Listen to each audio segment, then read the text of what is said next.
ഇന്നത്തേത് കാസർഗോഡത്തെ ഇത്തവണത്തെ തെയ്യം വിശേഷങ്ങളുടെ കഥയാണ്. നിങ്ങൾക്ക് ഓർമ്മയുണ്ടോ എന്ന് എനിക്കറിയില്ല. ഇതുപോലെ കഴിഞ്ഞ വർഷത്തെ തെയ്യം വിശേഷങ്ങളുമായാണ് ഞാൻ എന്റെ കഥ പറച്ചിൽ ആരംഭിച്ചത്. അതായത് എന്നെ നിങ്ങളുടെ വീട്ടിലെ ഒരു അംഗത്തിനെ പോലെ കണക്കാക്കാൻ തുടങ്ങിയിട്ട് ഇന്നേക്ക് ഒരു വർഷം തികയുന്നു എന്ന് സാരം. കാസർഗോഡുള്ള എന്റെ സുഹൃത്തായ ഒരു ഇച്ച പറഞ്ഞതാണ് എനിക്ക് ഈ നിമിഷത്തിൽ ഓർമ്മ വരുന്നത്. കാസർഗോഡ് നിന്നും തുടങ്ങിയതൊന്നും ജോറാവാതെ ഇരുന്നിട്ടില്ലപ്പ എന്നത്. അപ്പോൾ നമ്മൾ ഇന്ന് കാണാൻ പോകുന്നത് ചിന്നുവിന്റെ അച്ഛന്റെ തറവാടായ കരിച്ചേരി തറവാട്ടിലെ രക്തേശ്വരി തെയ്യമാണ്. ഒരു തെക്കനായ എനിക്ക് വടക്കിനോട് ഇത്രയും അടുപ്പം തോന്നാനുള്ള കാരണങ്ങളിൽ ഒന്നെന്റെ ചിഹ്നവും രണ്ടാമത്തേത് ഇവിടത്തെ മനുഷ്യരും കൂടെ അതേ മനുഷ്യർ ദൈവമായി മാറുന്ന ഈ തെയ്യങ്ങളുമാണ്. അപ്പോൾ ഈ കാണുന്നതാണ് രക്തേശ്വരി തെയ്യം. എന്താണ് ഈ തെയ്യത്തിന്റെ ഐതിഹ്യമെന്ന് എന്നാൽ കഴിയുന്ന രീതിയിൽ ഞാൻ പറഞ്ഞു തരാം. ഒരിക്കൽ രക്തബീജാസുരൻ എന്ന അസുരൻ ബ്രഹ്മദേവനോട് തപസ് അനുഷ്ഠിച്ച് ഒരു വരം നേടുന്നു. ആ വരം ഇങ്ങനെയായിരുന്നു: എന്റെ രക്തം ഈ ഭൂമിയിൽ പതിച്ചാൽ എത്ര തുള്ളി പതിക്കുന്നുവോ അത്രയും രക്തബീജാസുരന്മാർ ഉണ്ടാകും. ഇത്രയും ശക്തമായ വരം ലഭിച്ചതിനാൽ സാക്ഷാൽ ത്രിമൂർത്തിമാർ പോലും രക്തബീജാസുരനോട് യുദ്ധം ചെയ്യാൻ ഭയന്നു. അങ്ങനെ നിവൃത്തിയില്ലാതെ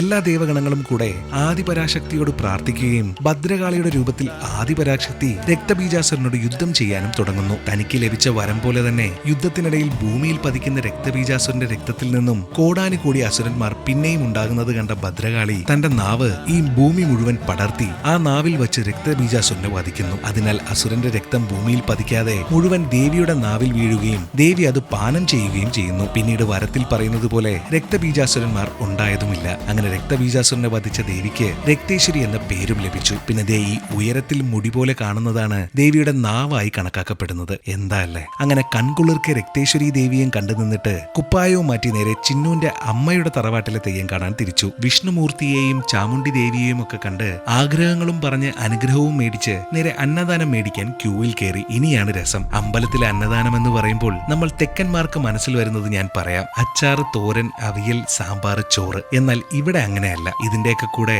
ഈ ഉഗ്രൻ ചിക്കൻ സുക്കയും നമുക്ക് അന്നദാനത്തിന് കിട്ടും. അങ്ങനെ വീണ്ടും നല്ല കുറച്ച് തെയ്യങ്ങളും കണ്ട് ഒന്നാന്തരം നോൺ വെജ് അന്നദാനവും കഴിച്ചിരുന്നപ്പോഴത്തേക്കും കാസർഗോഡത്തെ തെയ്യക്കാലത്ത് ഒരു ദിവസം കടന്നുപോയി. അപ്പോൾ ഇവിടുത്തെ ബാക്കി കഥകളുമായി ഉടനെ തന്നെ വരാം. അഭിപ്രായങ്ങൾ രേഖപ്പെടുത്തുക, കൂടെ വിമർശനങ്ങളും. അപ്പോൾ എന്നാൽ അങ്ങനെ ആകട്ടെ.